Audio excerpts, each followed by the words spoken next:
18ویں صدی کے اندر جرمنی کے اندر فیکٹری میں کام کرنے والوں کو ایک خاص قسم کی ٹریننگ دی جاتی تھی۔ اس ٹریننگ کے اندر انہیں بنیادی لکھنا پڑھنا اور میتھ ریاضی سکھائی جاتی تھی، لیکن اس ٹریننگ کا اصل مقصد تھا وفادار، زیادہ نہ سوچنے والے اور بنا سوچے ایک ہی کام کو بار بار کرنے والے مزدوروں کو تیار کرنا۔ 1902 کے اندر ایک امریکی بزنس مین جان راک فیلر، انہوں نے $129 ملین، اگر آج کی بات کریں تو تقریباً 1 بلین سے زیادہ پیسہ لگا کر ایک جنرل ایجوکیشن بورڈ قائم کیا،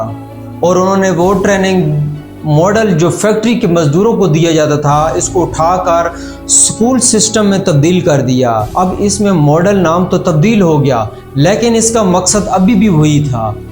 وفادار، پنچول، زیادہ نہ سوچنے والے، ایک ہی کام کو بار بار کرنے والے مزدوروں کو تیار کرنا۔ ایجوکیشن سسٹم کے اندر سب سے پہلے آپ کو فیلئر سے ڈرایا جاتا ہے،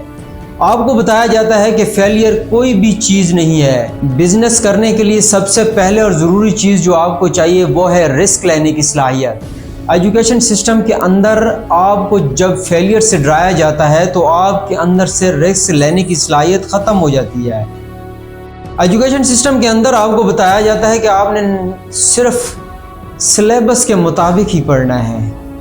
سلیبس کے مطابق ہی سوچنا ہے، سلیبس کے مطابق لکھنا ہے، اس سے باہر نہیں جانا، جس کی وجہ سے طالب علم کے اندر کریٹیوٹی ختم ہو جاتی ہے، وہ خود سے کچھ اپنے دماغ کے اندر نہیں بنا سکتے۔ اگر آپ کو یہ ساری چیزیں جھوٹ لگتی ہیں تو آپ جا کر گوگل پر آرٹیکل پڑھ سکتے ہیں جان راک فیلر کون تھا، سکول سسٹم یا میں اسے کہوں سلیورٹی سسٹم کا ماسٹر مائنڈ۔ جان راک فیلر، اس کا ایک